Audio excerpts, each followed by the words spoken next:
From the Middle is proud to be a founding member of iPods Media. Hello, everybody, and welcome to episode number 278 of From the Middle. We are three middle class guys in the middle chapters of our lives. Something else. We're middle things. This week marks the beginning for us talking about No Shave November and what exactly that means or what it doesn't mean. What are the rules of No Shave November?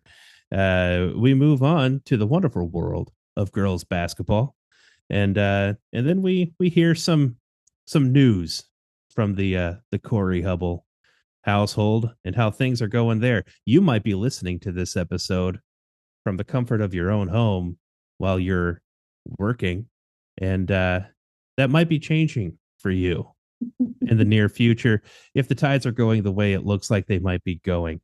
After the break, we do talk a little bit about streaming. We talk a little bit about sitcoms and what they are doing or not doing. And anyway, you know the rules. The rules, that doesn't make any sense. I'll probably redo this at post, but then again, I might not. We'll find out. Roll the music. Oh, for the love. Sorry, just clearing my Mountain Dew hole. I got my phone hole cleaned today. That's where you keep it? You're so cerebral and you're so developed and evolved.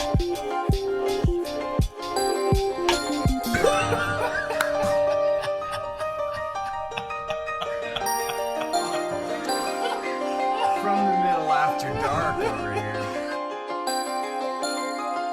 Well, I've already successfully completed New Shave November. Come on, Dylan. What? That's not what it is. What is it? It's No Shave November. Oh, crap. And I got to call a guy. yeah.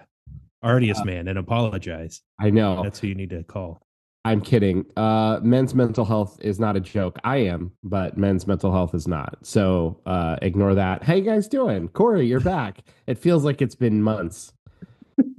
Yeah, it does. Several fortnights. It feels It like. does. It does. We'll get into it a little later. There's a lot that's been going on. I'm excited to share with you guys and excited for the next chapter, but let's not get into that right away. What's going on with you guys? I want to hear from you guys because I missed you last week. Well, it is No Shave November this year. And I actually need to get a trim done. I'm curious. So they say No Shave November. And if you want to partake in No Shave November, how strict are we to that term, no shave? Like, can you get like the cheeks? Because I trim up here, I trim down here on the neck. If you're gonna do that, I've been told you're supposed to start baby faced. Oh, really? On the first day, you're supposed to start at 0 and then not shave for all of November. And the mustache gets a lot more focus than the beard. And all of the advertising that I see on the official channels of that initiative. So you would have to go to the Dylan face to start. So he's right. And then you just nothing at all. So I don't know. Are you a purist or do you want to like keep it out of your mouth when you're eating? I tend to be a purist when it comes to things like this. Like if you're going to do it. It's called No Shave November, not like, judicious shave November. Maybe just judicious save January is what they should have, because I feel like nobody is just like letting it all hang out. You know what I mean? Just like not shaving the neck at all. Those kinds of things. And I don't know, maybe I'm the only one who's thought about this. That if there's a razor touching your face at all or your neck, you're doing it wrong. Chances are most guys have a small circle of other guys that they're doing with either in their family or friend group or workplace. So I would imagine each group sets its own rules, kind of like fantasy football leagues or something like that. Yeah. So if you're riding solo, you gotta just do what you want, man. Just do what you want. Yeah. Okay. I'm all about that. That's fine. I don't know why Dylan brought it up and made me think about that. I've always had that question about like, what do you guys think about like shaving a little bit? Is that selling out? No, my week's been good. It's been fine. Man, we're going on like the third week now of no sports, and boy, I'm still enjoying that situation. Parents who have kids in sports, multiple kids, possibly know what I'm talking about. It's our weeks went from we don't have time to do things, we don't have time to eat meals together. It's none of that. To man, it's all the time in the world now for a short period of time. So I've been cooking more often lately because I've been around, the kids have been around, and everybody's been around. It's slow cooker season. I've made a couple of pot roasts already this fall, and I'm going to be slow roasting some pork tomorrow for some tacos. I made spaghetti and meatballs today. It's yeah. You went from no time with like your family at a family wide level to like, I'm getting tired of you people. We can only play so many board games. Why don't you guys go off and do something else? Yeah. I mean, I feel like we had, I guess, somewhat of a busier week last week, and things, and so, but by the time Friday rolled around, it was like, oh, I remember this. This is where our new baseline is, and it was good. It was. I even missed out on a concert that I would otherwise want to go to, but like somebody had texted me. It was Five Iron Frenzy was in town at Scully's. Yeah, and man, I wanted to go, but at the same time, when a buddy of mine texted me, I was just like, I can't believe I'm saying this, but like I'm really looking forward to hanging out with my family on Friday night. So I want to do that. So that's what we did. Bearded, cooking every day, and spending time with your family. You blow me away. Just setting the standard. Husband and dad of the year. Sorry, guys. I would really like to go to a throwback ska concert, but I would much rather be with my family playing a board game and teaching them how to ride bikes. Yeah. Well, I feel like if the concert was this weekend, I would have been much more willing to go. But anyway, that's my life currently.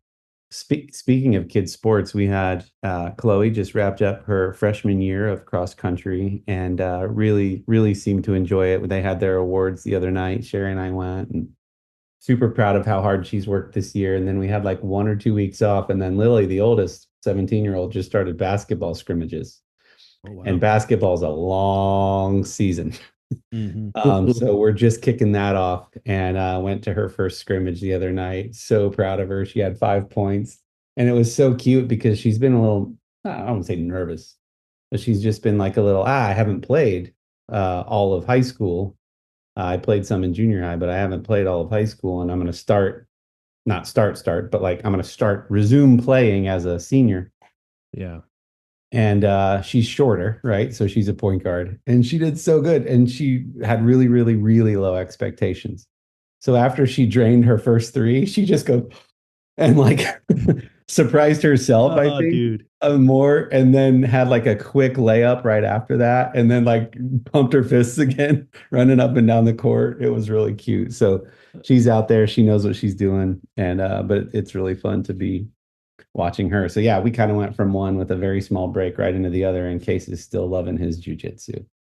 Showed him the Karate Kid, the remake of the Karate Kid on Sunday. He had never seen it. Forgot how good that movie was, did I? And the scene where Jackie Chan is busting up the car, because he busts up the car every year to remember his wife and son's tragic accident, and then he rebuilds it all year. Some of the best acting Jackie Chan ever did is that scene in the new Karate Kid with Jaden Smith. Oh my gosh, I'm crying. Dad's like, are you all right? Or Case was like, Dad, are you all right? Oh my gosh. Such a good movie. I think a psychologist would call that some kind of slip there. Dad, are you all right? Yeah. Yeah, that's funny. We're about to start, our 6-year-old is about to start a 4-week basketball camp here shortly. And she's excited for that. It's kind of fun because it's like 2 hours, 4 different days, and then it's over. And it's like an hour of practice, then an hour, quote, game. where it's just kind of still practice. So that'll be fun. She enjoys the running and the trying to block, and not so much the shooting, which feels like kind of the opposite of most kids. So we'll see if that holds up from last year into this year, and if she wants to keep playing the Diebler defense and just running back and forth trying to block. Aaron Kraft, maybe I'm thinking of Aaron Kraft. Either way, that's more her style. So we'll see if that holds. That's fun. And hey, Lydia's starting up basketball in beginning of December. It's a thing for third grade girls, and so we're just three middle class girl basketball dads. I was just gonna say the same thing. Look at us with our girls playing ball. That's awesome. So well, let's just get into it. I'll be short and sweet on this one. So I'll preface everything I'm going to say with I do not represent the viewpoints of Amazon.com. I'm just a guy with a job for the time being and just reacting to what's happened. Some of you are already connected with me on either Facebook or LinkedIn and already know this. But if you haven't read in the news, Amazon has enforced a return to office policy, RTO, we call it for short, that started with the expectation that people come back to an Amazon office in whatever major city they are in 3 days a week. That was for a few months. I want to say, I don't really remember. It doesn't matter. I was not impacted by that because since I got hired in 2020, I've been given the designation of virtual location or telework, work from home. So the 3 days a week did not apply to me. Then we heard that there was going to be a phase 2 where Amazon was going to say every day, 5 days a week, everybody's returning to an office. Probably somewhat naively, I assumed that would not apply to me, just like the 3 days a week didn't apply to me. But got a heads up last week that not only does it doesn't apply to me.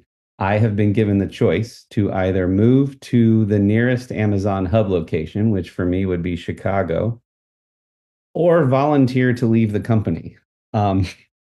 So for those folks that this is what I'm told, none have been given to me in any formal documentation of any kind or correspondence. But for those folks that during COVID decided to move away from their designated city, they will not be given any sort of relocation package. But for those folks that were told that working from home was okay, they will be offered a relocation package of some amount of money to uproot and move to one of those hub locations. If you opt out of that relocation package, you're essentially giving your 2 weeks notice.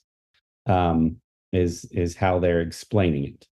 I don't know if some of the information I've been given is bad. Some of that doesn't make sense. There's the question of like, well, what if I don't relocate and don't quit? So not to be combative or litigious, but it's like it's hard to fire people if you've worked in any company. You have to have lots of documentation and performance plans, and there are gates to that, and it's actually pretty hard to fire somebody if they don't do something egregious.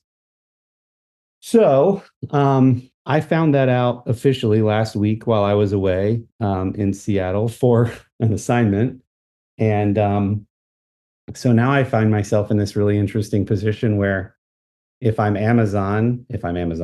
Tarzan swinging through the Amazon and I'm grabbing vines and those vines represent gainful employment, I'm going to be letting go of one here soon without having hold of the next one.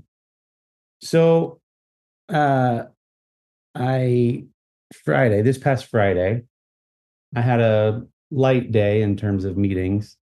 And after my last meeting, I just thought, and I'm not going to get too spiritual, but I had this moment of clarity where I was like, and I had already checked with my manager because there's a question of when do I change my LinkedIn profile to open for work and start actively signaling that I'm going to be on the market, as it were. And so I asked my manager and he said, hey, Amazon's putting you in kind of a situation where you have to make this decision quickly.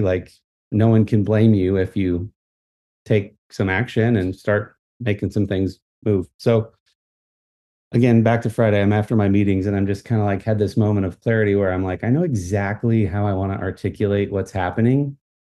And I don't want to be disgruntled and I don't want to be that like angry employee and I don't want to be like sounding desperate. Like, I think there's a way to talk about this very positively and like true to form, like true to who I believe I am. And so I write this post on LinkedIn and I just post a picture of like my work badge and a journal that I had happened to have sitting on my desk that said adventure awaits. So it felt very fitting. And my little mug of Ohio as like, I'm staying here. You're not going to make me move type thing.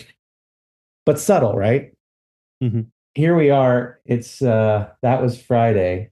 We're recording this on a Monday and it's got like 175,000 impressions on LinkedIn. Wow. And is going like mini viral, like for me anyway. I've got very high up executives like DMing me and saying we should talk. And like, I didn't certainly intend for it to be that hot. But I think that the RTO thing is newsworthy. Dylan is a LinkedIn guru. And so I think it probably got a little extra steam because I foresee that there will be hundreds, if not thousands, of these posts on LinkedIn soon of Amazon employees showing their badges and saying that they're leaving the company and that they've made the decision to not relocate. But check out the posts. Think of me when you're out there looking for or aware of openings at whatever company. But I tried to do it in a way that was really, again, true to who I think I am. And one of the things I say in there is that as a man of faith, I don't worry about who holds. I don't worry because I know who holds tomorrow, and it's all going to be okay. I hadn't processed though the emotional piece of it, like leaving some of the people that I've really grown to love, and this job that I've now been doing for 10 years, 4 for Amazon, 10 total. So, this podcast is a lot of things. It's usually silly. It's usually almost always unplanned. It's almost always optimistic and positive. But one of the things that we said we also wanted it to be is very authentic and a little bit of a time capsule. And so I think part of the reason for sharing is one, selfish, like if anybody out there needs like a creative guy who can draw and has got people skills, let me know. But also I want to be able to come back to this at some point in life and remember how I was feeling and sort of what was going on, and also be able to celebrate when the next thing does come and the next vine does present itself that I can grab onto to keep swinging through the jungle. So that's kind of what's up. And it just felt like too much to hop on a Zoom and try to record a podcast last week, 3 hours behind and learning all of this real time. So it's interesting. And if I'm honest, there is a part of me, it's not the overriding piece of me, but there's very much a part of me that's excited because I'm like, hey, what will the next thing be? And a little bit feeling brave and emailing like some of the dream job companies, as well as like Adam Savage and Tested. Like I just sent him an email today and I just said like, basically, you don't know me from Adam, pun intended. I love everything you put out. I often think about, how or if it might be possible to work with you in some capacity. I'm just throwing it out there. You never know. And so this is just me reaching out saying what you do is cool. I think I could be of value. And one of the things, interestingly, he recently recommended to his viewers on his YouTube channel was something that people don't do enough when they're trying to gain experience and network is say the following: hey, I would love an information only interview with you to discuss how you think about hiring and developing talent and just like learn from the company that you're trying to go work for. So I employed the very advice that he had given on his Tested YouTube channel and said, so I would love if it would be Adam or somebody from Tested would be willing to do an information only interview to just share and discuss how you guys think about hiring folks, and if you hire remote people or contract people, and if there might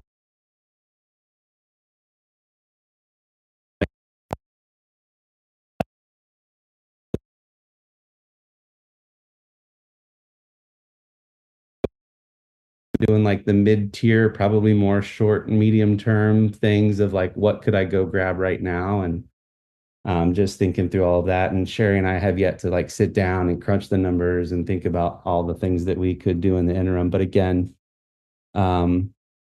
mostly positive, not worried, but there is the little bit of like, when you don't know, you don't know. So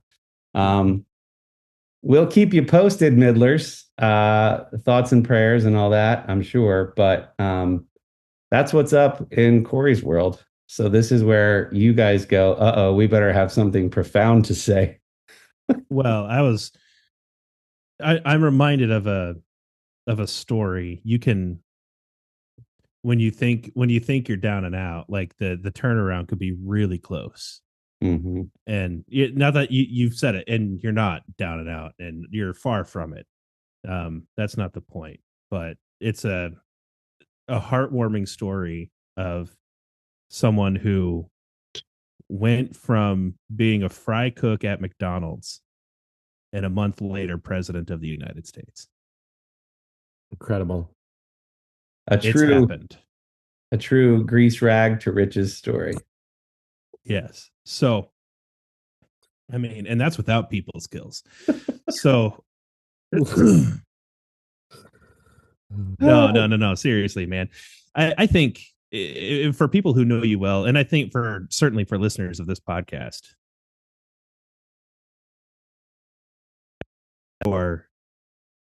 you are so much more valuable in the business world than just a guy who can draw and has people skills.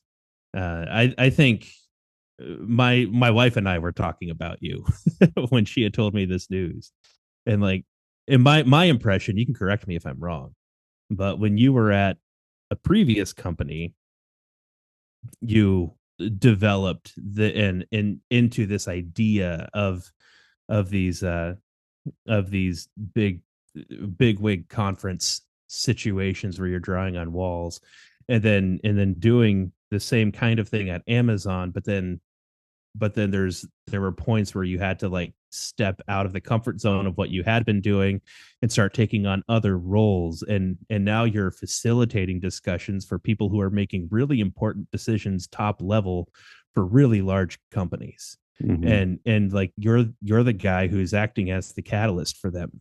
Mm-hmm. And like there's skills there that you have gained from your years of work at both places, but then Amazon being sort of like another, if you look at it that way, and skills gained, Amazon was a logical step. Mm-hmm.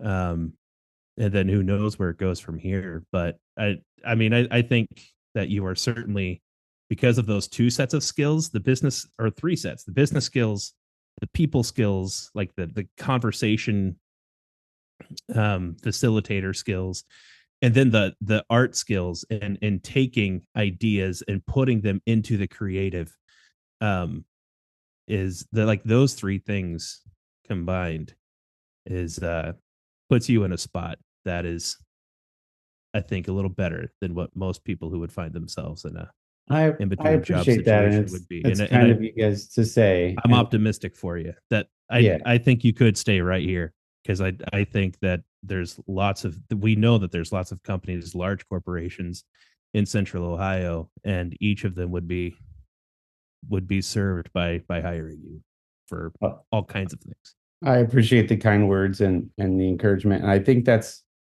two things there. One, I think other companies will think very highly of my time at Amazon and AWS. I think that means something to people who know how hard it is to get into that company and pass the dreaded 5-hour loop interview. And that is a very intimidating culture. So I think if I was going to have a springboard, Amazon is a pretty good one, is a Fortune 5 or whatever it is company, 2 maybe even. So I think other companies will mean something to them as I go out there and they see that on the old resume. The other funny part is that I actually talked to Wes Talbot. If Midlers remember, we talked to Lego master designer Wes Talbot in a bunch of episodes ago, working out of Denmark and designing Lego sets. And I talked to him today, and I was trying to articulate, while what you just said, I believe is true, and I think that three-way Venn diagram is helpful.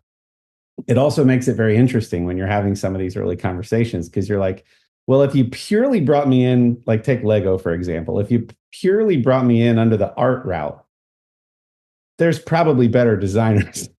If you purely brought me in as like a business consultant, facilitator guy, there's probably better people suited for purely that. And so I'm like trying to explain this whole, like, the value then is where those things cross over. And so are there needs where you're trying to get technical or non-artsy people to convey a message to creatives, or the other way around, and sort of almost create a position? So in that sense, and this is probably too inside baseball or too hyper specific to my own experience, but like, can you talk to somebody who's like a recruiter that understands that what the answer might be is creating a position, getting the executive buy-in and sponsorship to create a new thing, or write a business case for creating a small team of doing the type of things that we've been doing? And maybe the answer is doing something completely different.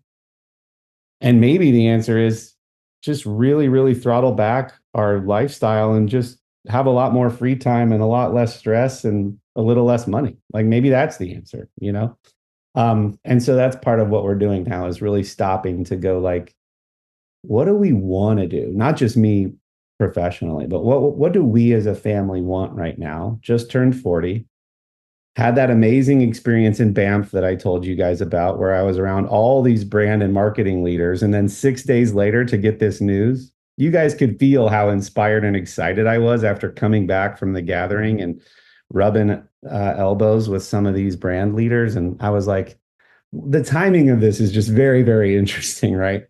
But anyway, that's just some reaction to your thoughts there. Yeah, if you figure out the Lego thing, my biggest question will be, how does the employee discount work? Of course. As soon as you figure it out. I do think the Amazon thing is funny, and a LinkedIn guru is far too kind. But I do think you're right that the whole RTO thing is a hot button issue, and that's discussed a lot. And people are interested in how companies are reacting to what's changing, and then how employees are reacting to those kind of mandates. Hey there, I'm Dave, the host of Beer in Front. Sometimes the beer in front of you is the best one yet. I'll talk about some old school beers that maybe you've forgotten about, some new beers that have the potential to be a classic. I'll also talk to various people around the beer world and get their stories all about beer. That's Beer in Front, and it's available on all of your favorite podcast apps. Okay, we had some technical difficulties there, so we just decided to make that a break. Dylan, you were saying the irony of a company who... the irony of Amazon, whose entire premise is business can be done over the internet, deciding against that same messaging for its own employees is interesting. Certainly, they're allowed to do whatever they want, right? They're a company, they have leadership. I think part of why it's so fascinating for people to follow is because there's yet to be a articulated, authentic reason or messaging that I've seen in regards to why RTO is better. There's some studies that have been cited that aren't about what people are using them for. And so I'm open to actual really good reasons why it works for everybody. But again, at the end of the day, companies can do whatever they want. People can choose to move on or stay. And I just think the whole discussion is very interesting, which is, I think, what's happening on LinkedIn, which is why I think your post has gotten so much traction. So it is certainly a hot topic, one that many people are interested in, because I think since COVID, it's been really enlightening for the people that perform well and don't need managed on the spot all day, every day. It's people have come to see, myself included, how much better of a work-life balance you can have if you're not stuck in the car, stuck on the train, whatever, every day. And also to just echo Kendall's sentiments about, you'll be fine. Totally agree, for all those skills and talents and things that you have. But I think it's important to parse out, um, something that's applicable to everybody. Although anyone could learn how to draw, a lot of people are going to feel like maybe they don't have some of the skills that you do. And I think the lesson that's still buried in there is, the reaction that you're getting to your post and your comments is a reaction to your willingness to lean in to people and get to know them and treat them well and take care of them and engage them honestly and with integrity and authentically, not like company speak authentically, like we're just trying to, but like those are things that anyone can do, whether you serve fries at McDonald's or whether you're on an executive visioning team and whether you're an artist or an executive level already. I believe at the end of the day, those things are things anyone can do and anyone can win and get better doing those things. And so I think that's the message that could be applied to anyone, regardless of where they are and what they're doing, that those things matter. And I think they will win because it's easy sometimes, right? Like the greed in the world can make the news. And so I think it seems like that's the way to win, but I think how you do business is the way to win. And so I appreciate that about you, and clearly other people do too, because they're leaning into your words and what you're trying to convey to them, through your posts. And I think anyone can benefit from that.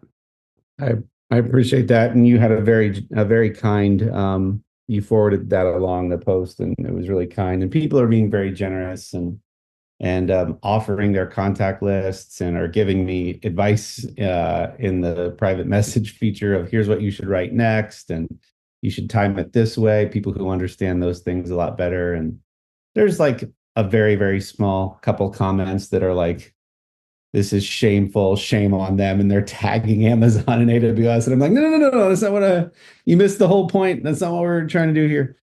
But you raise an interesting point with the RTO thing. And I think with any company, I'm not talking about any one company in particular, there's going to be what they tell the street. And then there's going to be the reason that's actually behind a decision like that. And some people suspect that this will be a wave that other companies will follow suit. And it's kind of like, well, whatever Meta and Google and Amazon do, that's what all companies are going to do. I don't think that's true. I think we've already seen companies like Spotify post things that say like, we don't believe our employees are children and we're going to let them work from home.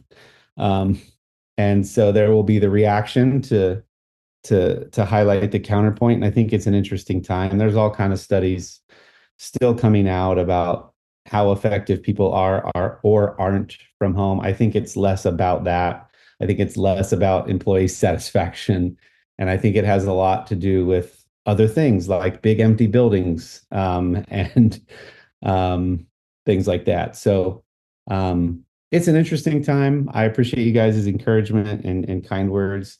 I agree with you, and not, how do I say this without sounding like I don't worry. I think we'll be just fine. I think there are lessons to be learned in a time like this, and there are opportunities to show people why we have confidence and peace in times that are challenging, and the things that we put our values in. And I've gotten some of those messages as well. Like I really hadn't thought about like not putting your hope and trust in a company or in a role or in a paycheck. Like that kind of,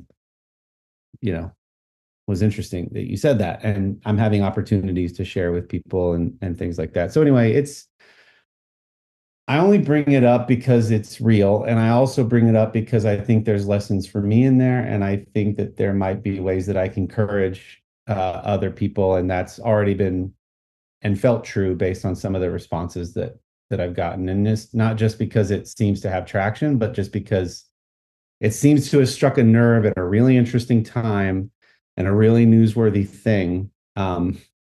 I, I even got hit up today by a reporter from Bloomberg who wanted my thoughts on everything. And I was like, I am not taking that call. I don't know how to do that dance well and don't want to be quoted all over the news. So again, it's just like, how do I do it thoughtfully and be a good representative for my family, for my faith, for all of that, while I try to just navigate a really crummy choice, like uproot your family and move, or leave the company. And then obviously there's an asterisk there, and there's still more to learn about. What if I say no thank you to both? Uh, so Right.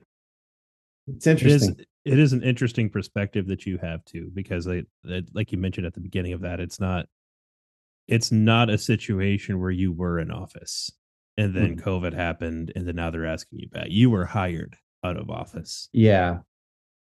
Yeah, that's why the people who were dedicated to an office and decided to move far away during COVID, those people aren't even getting a relocation package offer, to my understanding. You chose to move, that's on you. Right. But for those that we said in your agreement that it was okay if you work from home, we changed the script on you. And so the way we're paying you back is to offset some of that cost. So again, this is all, I've gotten zero official documentation. This is just what's been told to me verbally that would be coming down the pike. So we will see. This could all be wrong, and it's very, very different than that on paper. So more to learn, but interesting time. Thank you guys for listening and for the encouragement. Let's talk about something else. Kendall, I see your hat, and I love that you wore that hat because I just watched Bye Bye Barry on Prime Video. Which tells the story of Barry Sanders' sort of abrupt departure from the NFL. A big deal when it happened, yeah. At arguably the height of his career after only 10 years in the NFL, was set to break Walter Payton's He was easily on track, yeah. But it was a really, really well done documentary. I remember, I was a Bengals fan growing up, but I remember one part of Dylan and I's family were big Lions fans and would, that's a popular Thanksgiving game, the Lions, and loved watching that guy run. I have few moments in my childhood where I remember, without fully appreciating the sport, without fully appreciating the history of teams, even as a young kid, you watched a Michael Jordan do what he did, and you were just like, that's special. That's different. I've never seen another human being do that. And I remember having that feeling watching Barry Sanders. And for the remainder of my baseball career, my number would be 20 because I just wanted to wear Barry Sanders' number. Yeah, it's really well done. Have you seen it yet? Dude, believe it or not, I haven't. Yeah, you're going to like it. Yeah, it's really well done. I think it's only about an hour and 20. It's short and sweet. But it's really nice. What are you guys streaming? Oh boy. So a few things. First of which, I'd been kind of reluctant to try it's not a reboot of Frasier, it's the sequel series. Frasier is on Paramount Plus, and it's in its second season now. And reluctant because the show was so good for its 11 seasons that it was on. Continuation of Cheers, if you go back that far. And I finally just was sort of like had a trial of Paramount Plus. I'm like, I just need to try it because it's here, and the urge beat me, and so I've been pleasantly surprised. I'm not through the 2 seasons yet, and there's something about modern sitcoms that everything always feels too polished. Clothes are never worn, couches are never worn, nothing's ever dirty. Everything just feels so clean, it feels unrealistic, and it just gets old sometimes because everything kind of feels cheap and fake. And I'm not saying all new sitcoms aren't good. But that is a recurring thing. Nothing looks worn in, nothing looks lived in. So there's looking past that, but it had a strong pilot episode. I've been enjoying. I think I'm most of the way through the first season, and it is really nice. It's if you enjoy the character, it's nice to have the character back, and the writing is I don't think as good as the old show, but certainly better than I expected for it being however many years later. So that's been fun. I would say if you really like Frasier, it's probably worth watching. Keep your expectations low just because it was so good for so long. I don't think there's a weak season of Frasier. Maybe Is it some. is it a spoiler to tell us which of the original cast is back? So to the diehards, they will have already looked this up and know Yeah, who they'll makes an already know. appearance. But Mhm. like to the uninitiated, who can we expect from the old show? Yeah, so I'm just in season one, but I've seen some screenshots of season two, and I know there's more characters back. So I guess spoiler alert if this is something that would bother you, but pretty quick in season one, Lilith comes back, which is Frasier's ex-wife. Mhm. And I believe I don't know where in first season or second season because I'm not there yet.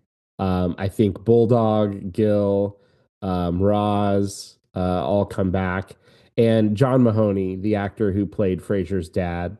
They have a nice moment in the first episode, the pilot episode that brought it back to him, and there's a nice nod. The local bar where the show takes place is called Mahoney's. So there's some nice moments like that. There's, if you want to be nitpicky, there's some continuity stuff that you can be like, well, why? The not giving anything away right away. He's in Boston seeing his good old friend that's a character you've never heard of before. And it's like, well, if you were such good friends with him for so long, why, it Mhm. Why don't doesn't we know about him? it doesn't Yeah. matter. They recast Freddy with a new actor, even though the actor that played Freddy would have been the right age to just play himself. So you like why wouldn't you just use the kid again to be one of the main characters of the show? So there's certainly some things you could nitpick, but it's been perfectly fine. And No Niles? I've laughed a lot. No Niles, no David Hyde Pierce. I don't think he's gonna join. Now this could be a Michael Scott, Steve Carell coming back as Michael Scott season 9 kind of thing. Like maybe they're gonna pull him in. He is referenced. His and Daphne's son is a character in the show, so he's there, and you get snippets of sort of Daphne and Niles, but no Niles. John Mahoney has passed. I think the character that ends up with John Mahoney's character, I'm blanking on her name, his girlfriend, she's not in the show either, but there's certainly more to come. So, Nice. yeah, it's been fun. It's been nice I was pleasantly surprised. The writing is pretty good. Um, just don't love the squeaky clean new sitcom feel of shows, but that's okay. It's still worth it for the banter's pretty good. So there's one thing. Have you guys seen the Captain America Brave New World and Thunderbolts trailers yet? No. I've seen Thunderbolts. That looks really good. All right, so I'll leave it with this. Watch both of them for anybody listening. They both have this sort of A24 studio feel to the trailers. Like if you watch Thunderbolts, the Brave New World feels just like, and I don't know if that's the direction the movie feel will go or just the trailers are going, Mm. but it's really intriguing because it's got this, it doesn't have the it doesn't have the sort of Marvel brightly colored kind of pop feel to it. It's got the indie studio churning out really good indie film kind of. I don't know how to describe it. I'm A not little moodier, a little little little tonal. it's not dark. It's not the DC dark thing. That would be a poor way to describe it. It's just got a different. It doesn't have a major studio trailer feel, and I'm intrigued to know if the movie's gonna go that direction, or if just the trailers are going that direction. Either way is fine. Generally speaking, I trust Marvel. So it is interesting though. If you watch both of those trailers back to back, you're gonna get that sensation from watching both of them. You're like, that feels like two movies in the same universe with the same style of trailer. based on some different characters. But so it was really good. It was fun that those just came out, and there's been some other Marvel news, What If Series 3 and things like that. So a couple trailers. I don't talk about trailers very often. There's lots of podcasts that break every one of those down, but it was kind of fun because as much as I've enjoyed some of the Marvel TV shows, I'm ready for it to go back to the theaters with the kind of big movies and main characters. A couple questions about Frasier. Yeah, that pop up. First one is you were mentioning the clean and tidy backdrop of modern sitcoms. Is the chair part of the set? nope, not No? at least not as far as I've watched. No. Dude, feel like they're missing out on at least having the chair. Um, the second question, generally about sitcoms, is are those largely a thing of the past? Do those have their era, and now we're basically done with sitcoms because of streaming? I don't. Like, our studio audiences showing up and watching shit. Like, obviously, there's a few new ones that come and go, but if I'm not mistaken, it seems like none of them have really hit lately. I think one thing that feels true, and this is anecdotal, just from my perception of how things are going. Everything is so scattered amongst the different apps. It makes it hard for things to gain traction, Yeah, especially in conversation, because if somebody binges something and you're watching two or three at a time, you're out of rhythm. There's not that must see TV rhythm to things, and it's not three networks that are showing you the best sitcoms. It's right. 18 channels are, TNT, USA, TBS, NBC, CBS, ABC, Disney Plus, HBO, Paramount Plus. I think there's so many options and there's so much to watch. And I'm not saying it's all good, but I'm saying there's a lot.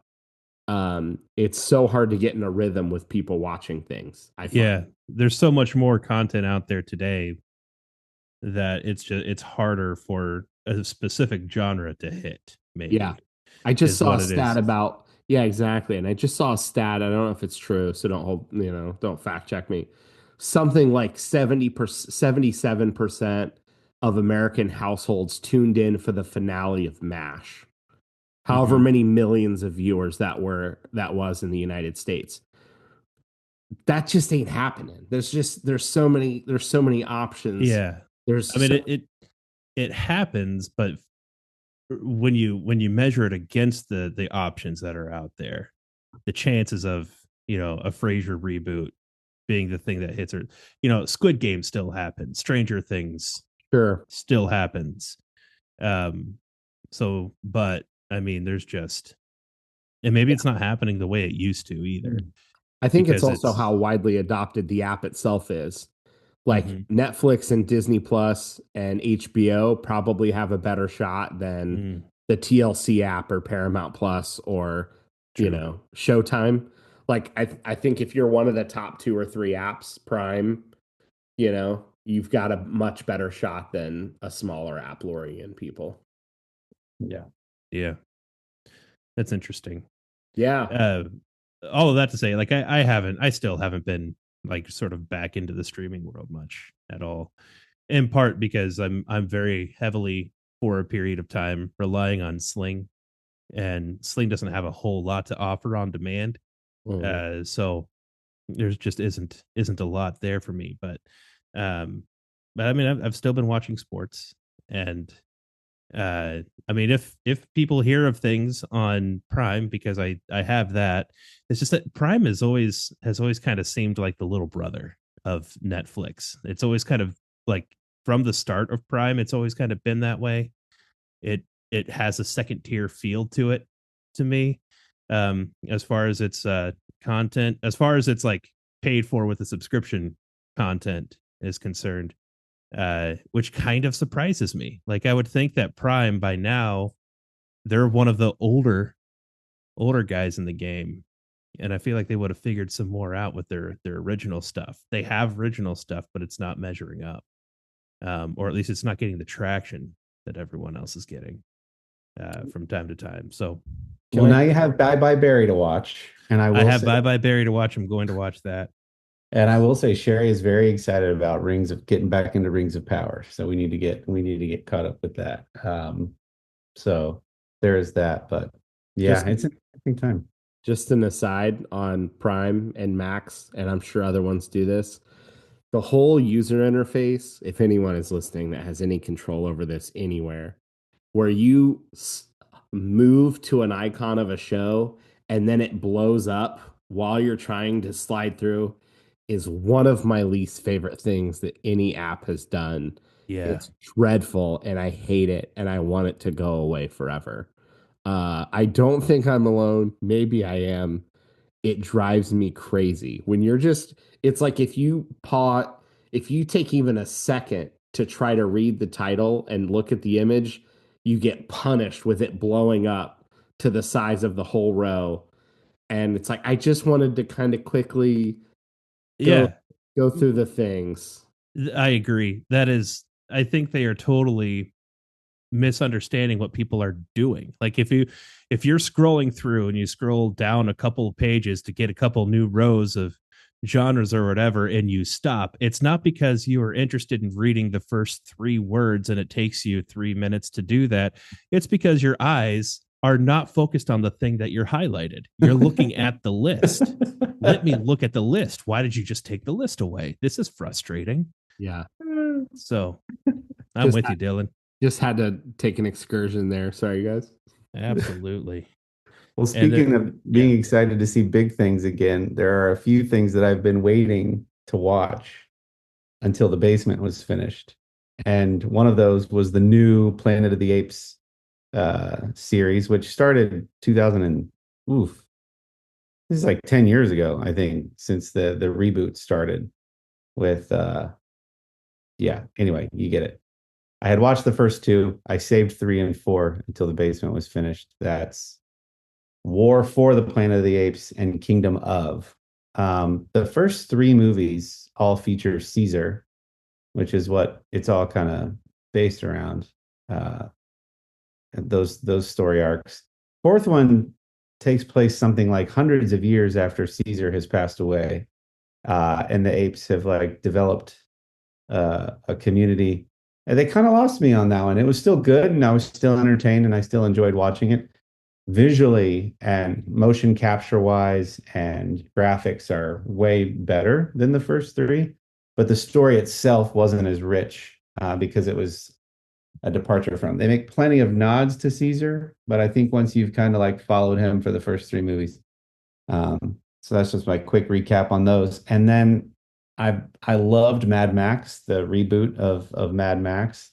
And so I've been waiting to watch Anna Taylor-Joy in Furiosa, a Mad Max Saga. And that was crazy. It was really good. That post-apocalyptic Australian outback sort of thing, and all the crazy vehicles and costumes are sweet, and it's an interesting prequel to Mad Max. So that was really fun to watch. I know I'm a little behind on that one, but if you haven't caught it yet and you're a fan of the first one, do go check that out. And then trying to get finished with Orange is the New Black. And also a while ago, this has been a work trip or 2 ago, I watched Ellen's farewell special. Ellen DeGeneres did her last stand-up comedy special. It was pretty good. I didn't care. I didn't have a strong opinion about the whole Ellen is mean thing, and she's a tough boss, and people love to cancel people now. Firing a boss because they're a boss seems kind of silly. And she doesn't like vehemently defend it. She goes, yeah, I can be difficult. I can, she doesn't defend like she's on trial. She defends as in like I probably didn't talk to every single person in my whole time doing that show the way that I probably got crabby and a little too direct and assertive sometimes. And yep, sorry, I'm a strong woman and that's what's going to happen. And people like stood up and applauded. It was like a 10-minute applause break when she said that. But her jokes were funny. she doesn't stay on that the whole time, which is refreshing. You don't want this whole special to be like a why I shouldn't have been canceled thing. And she doesn't do that. She kind of gets back to her old original self and her really good writing, which was nice. It was one of those things where it was like, I feel like I just need to see it because she is a figure in stand up, and whether you like her style or not, or like her way of going about business or beliefs or not, it was like one of those, like, she has had a lot to do with the world of comedy, so that was just fun to check out. Yeah. Her Here and Now special is one that I remember as being hilarious. And I don't have much of an opinion on the whole thing. My only annoyance is uh some people are legitimately canceled, meaning in my mind, they can't work anymore. The opportunities cease. If you still have like one of the biggest podcasts in the world, or you're getting multi-million-dollar movie and comedy specials, you're not actually being canceled. A opportunity might have left her, which was her show. But if you can still go record huge specials for like Netflix and Prime as a comedian, I, that just feels like, really, I'm supposed to feel bad that, you probably got like tens of millions of dollars to do a special for Netflix because you were canceled. Like, I don't, I don't care about the whole controversy. Fine, whether if she was nice or she wasn't nice, I don't know enough to have an opinion. That's the only thing that bothers me in all of that. It's almost like some people are using it as a way to sort of gain sympathy and more following because they're just trying to get in on the whole conversation. So they're either using it to enrich themselves or to gain a following or gain empathy when they might not normally get it. Yeah, what she should have done is just a really thoughtful post on LinkedIn. Yeah, That would have so much more fun. I don't know, as an example, somebody like Michael Richards from Seinfeld, who actually went away. And I don't know if opportunities dried up or if that was self-inflicted. My understanding, it was a little bit more self-inflicted than anything. But if he didn't get to work for 20 years because of what happened with him, that's a little different to me. That's actually you being the whole industry saying we're done with you. Yeah, we didn't see him again until Jerry brought him back on Comedians in Cars. Right, right. So, yeah. And so maybe that's not her situation. Maybe it is, but it feels like if you can still get a huge comedy special and line those up, then you're probably not. You're probably fine. You're probably yeah. I feel like, yeah, I think you're right. I think the word canceled probably means something other than actually canceled. Maybe yeah, most people would just say else. consequences. Yeah. Right. Yeah. I mean, it's like Dave Chappelle. If he were to release another special, he would get quote unquote canceled again for it and make a bunch of money off of it. And he could do that biannually if he wanted to. Yeah. So he can afford to. Yeah. He can afford to be canceled. It's good PR. Exactly. Yeah. Exactly. Well, it's not canceled yet until Amazon shuts us down. This podcast. Thank you for joining us for another week and going along for the ride that is sometimes talking about kids sports, sometimes talking about gainfully employed or not, and sometimes and always almost talking about what we're streaming. Big shout out to Artius Man, our sponsor, who makes amazing men's grooming products with all natural ingredients, locally owned right here in Central Ohio. Really good stuff. Jeff Piles, our buddy, does a great job over there, and we think you should fill your cart for the holidays coming up for the guy in your life who likes to look good and smell good.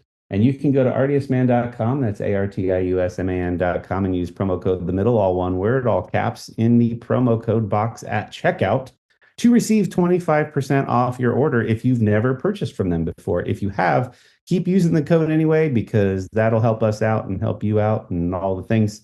But that 25% off is only good for your first order. So make a big order and you'll save a ton of money. And again, thanks Artius Man for that. We love it. Anything else, guys, before we bounce this week? Or is that pretty much do it? Peace.